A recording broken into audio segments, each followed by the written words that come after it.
everyone. So about 10 years ago, Dodge was bringing back the Charger, and they ran a Super Bowl commercial that featured a bunch of dead behind the eyes men looking straight onto the screen, saying stuff like, "I will wake up at 6:30 and walk the dog. I will eat more fruit. I will listen to you critique my friends. I will listen to your friends critique my friends. I will put down the seat.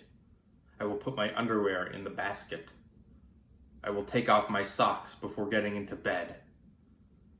And for that, I will drive the car I want to drive." And then it cuts to like this Challenger or Charger just like ripping through the streets.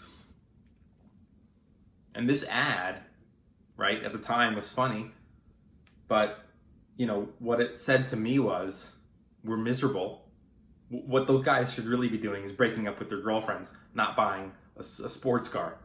But that's not how this world works, right? We don't fix the problem. We suppress it by buying things and stuff, right? Oh yeah, your relationship sucks. Join the club, right? That's probably how they came up with that ad, through a focus group of a bunch of dead behind the eyes, miserable, emasculated, dejected men who said, all right, fine, I'll put up with everything that I hate about my wife or my partner.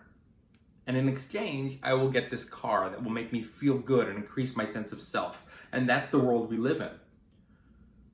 Misery that we press down, and on top of it, we put stuff, right? So if you are to see someone who has a lot of things, right, my first thought is, wow, you must be really depressed.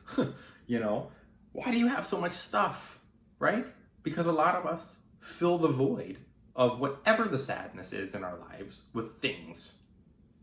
And, you know, when you think about it, it starts at childhood. When you're a little kid and you're at the playground and you see that kid pushing that cool new red fire truck, and he's happy and all his friends are like, wow, look at the fire truck. You are sitting back there going, oh man, I wish I had that fire truck. Mom, I want the fire truck. And then you get the fire truck because your parents just want you to be happy. So they go, sure, yeah, here, have the fire truck. And then you go back to the playground a week later with the new fire truck, super excited, and you look over and you see he's got a monster truck this time, and it's even bigger and cooler, and it's got lights and sounds. Mom, I want that truck instead. And you get that truck too, right?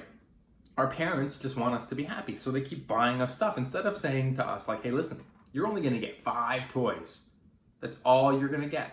You better treat them well, not break them, and enjoy what you have. Because you can't always be looking to the other kid going, I'll be happy. But we don't do that with our kids. We just say, yeah, sure, here, have more trucks. And then we go to school and we see someone with a cool pair of shoes, cool jacket, cool new video game, cool new gadget, whatever. And we go, shit, look how popular he is. I want to be that popular. I want that thing. That thing will make me popular. And the cool guy with the new thing is feeling pretty good about himself until everyone else gets that thing. And then he doesn't feel so special anymore. So it affects all of us. It's this cycle of, I'm sad because I don't have a thing, so I'll buy the thing, but then I'm sad that I spent the money on it, so I'm sad again. So in order to feel good, I have to buy something. I have it again, now I'm sad again. And it just cycles over and over because we know we shouldn't be spending this money, right? We know we've got debts, student loans, mortgage, rent, bills. We know that's where our money should go, paying off all that stuff. But we don't do it. Instead, we just kick the can and buy things instead.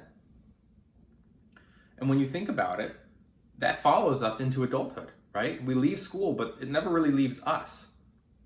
So now here we are in an office that we hate, right? In a career that we hate, paying off, you know, we were told by our parents, go to school to get a good job so you're not like me, I'm miserable, I hate my job.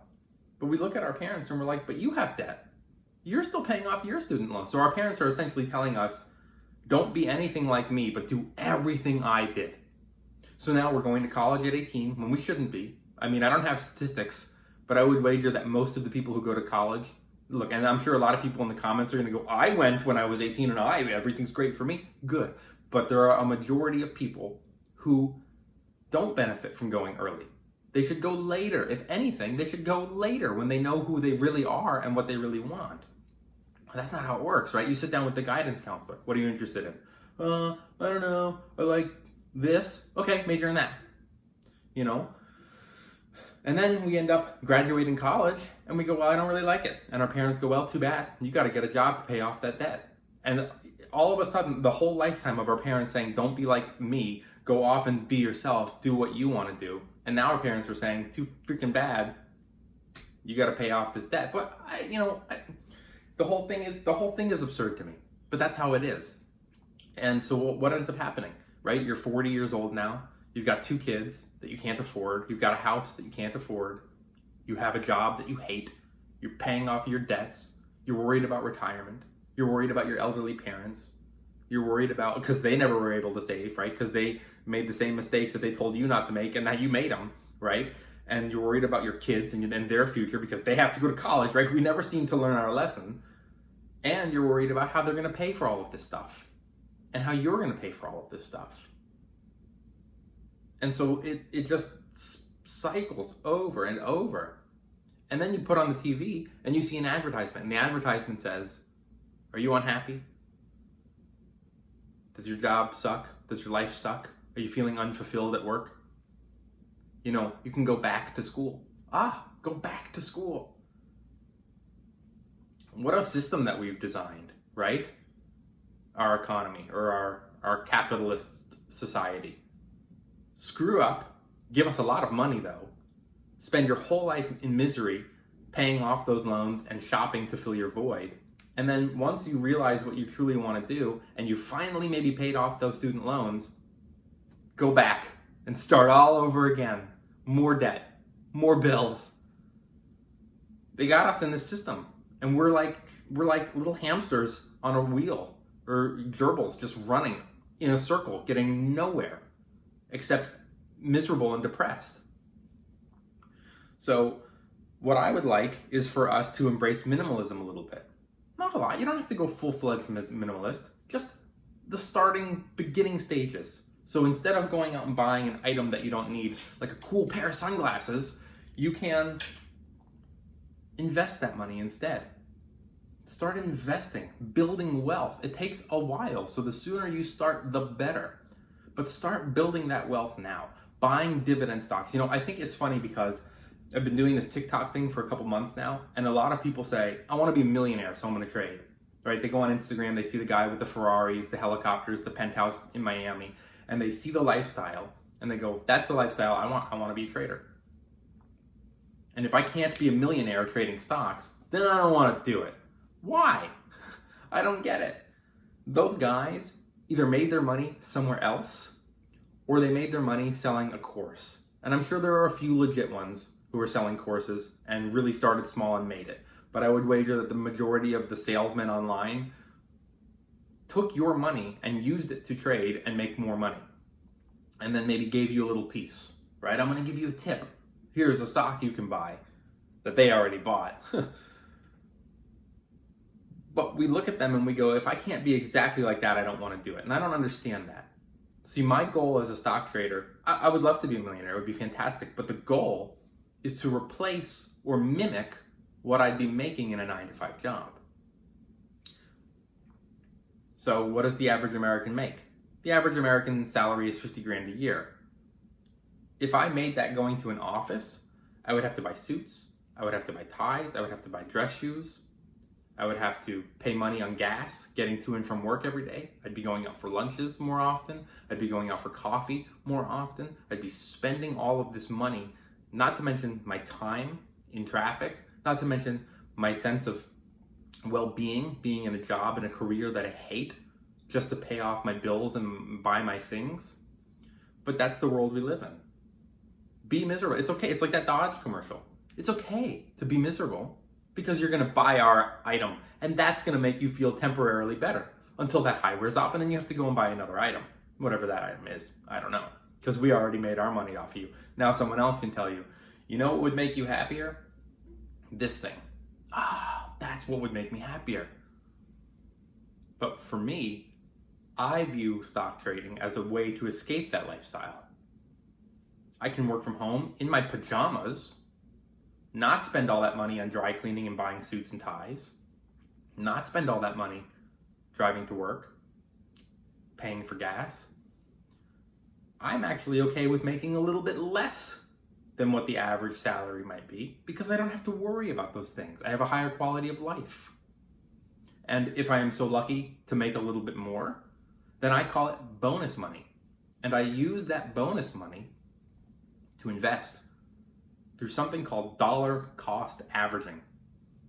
Dollar cost averaging means that on the same, once a month, maybe it's the same date, 1st of the month, 15th of the month, whatever, you take an amount of money and you either invest that money, the same amount, $100, $100, $100 every month into that same stock, or same amount of shares, 5 shares every month, 5 shares every month, slowly building a position.